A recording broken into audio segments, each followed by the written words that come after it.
I grew up in Skem back in the 70s. We moved to Skem when I was about 9. Skem was still being built. There was no roads. Concourse wasn't there. There was a little market down the bottom and loads of green fields. Plenty of places to go. You could get lost for the day. Summer holidays lasted for 7 years. They just went on and on and on and on. And plenty of places to go. As a kid, plenty of places to explore. Skem should have had a population of around about 120, 130,000. Should have had a hospital, should have had a lot of amenities. A lot of factories like Courtaulds and Thorns, Dunlop were given grants by the government to set up in Skem. A lot of people from Liverpool came to work there, and then very quickly, after the grants ran out, the factories went, Skem stopped growing.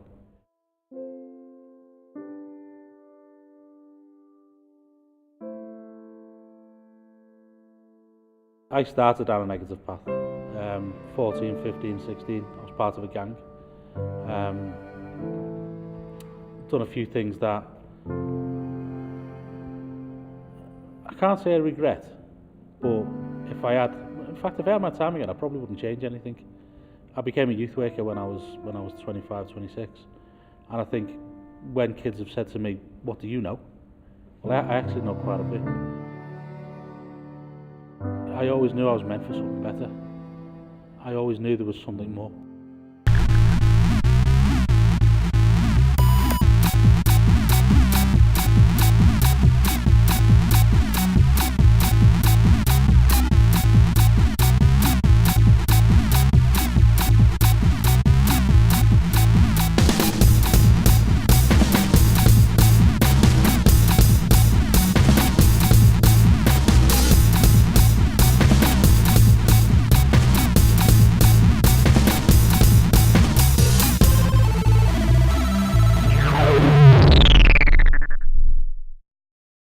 I kind of had two paths that I could have gone down.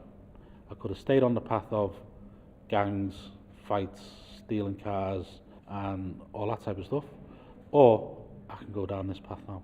So now I've got two choices. There was two youth workers, a guy called Paul Prescott and a guy called Jim Hewitt, who kind of recognised that I had something just a little bit more. They got me onto a Duke of Edinburgh's programme. It kind of showed me that there was something else that I was good at, and it kind of made me realise that I knew I was meant for something different.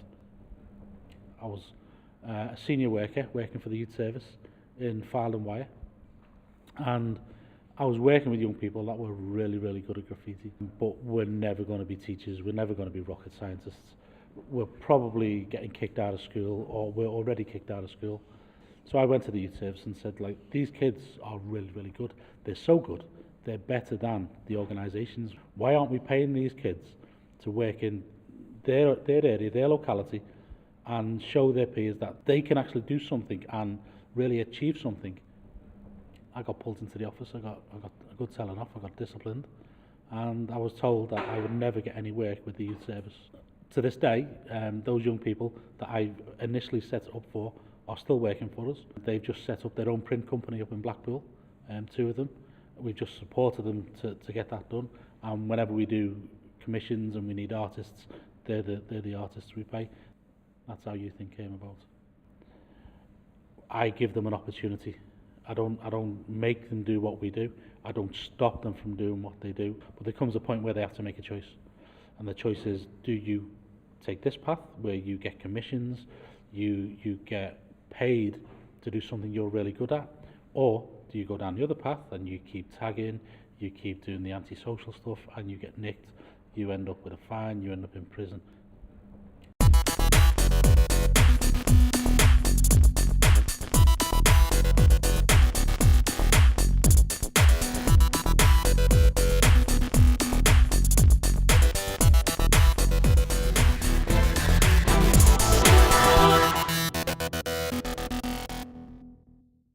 I think one of our biggest success stories of recent started 3 years ago.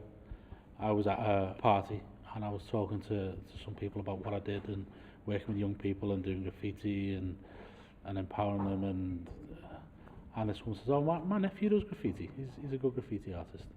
So I'd said, "So why don't you get him to come down?" And then I got a message off this kid called Si, and I told him about the project. If you want to come down, bring some of your mates down.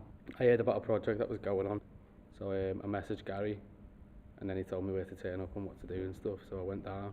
He was helping other young people to do some good graffiti. Got involved really, I'd done painting before, but I'd never done any like commission kind of stuff or any workshops or anything like that, so it was all new to me. He kind of just fitted kind of what you think was about. His talent, his ability, just needed recognising, and it needed someone to give him an opportunity.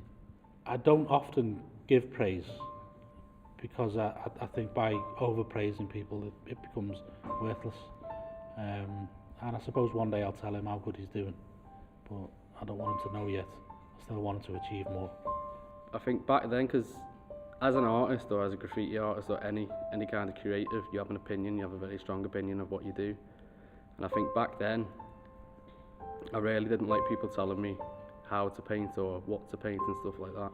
I'd say back then Gary had a certain way of painting. It had to be the same way.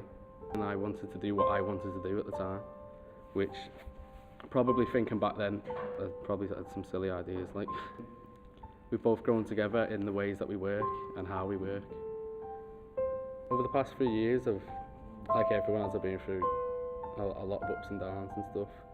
And I'd say every time he has been there to offer some advice and stuff, and it helps. I think it does, having someone who's experienced what they have and a lot through life to give you advice. You don't do this thing for the money. I'll never be a millionaire. I'll never make a lot of money. But that doesn't matter.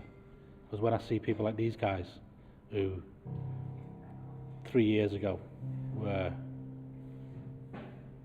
potentially going down a different route, and now everything they do is legal.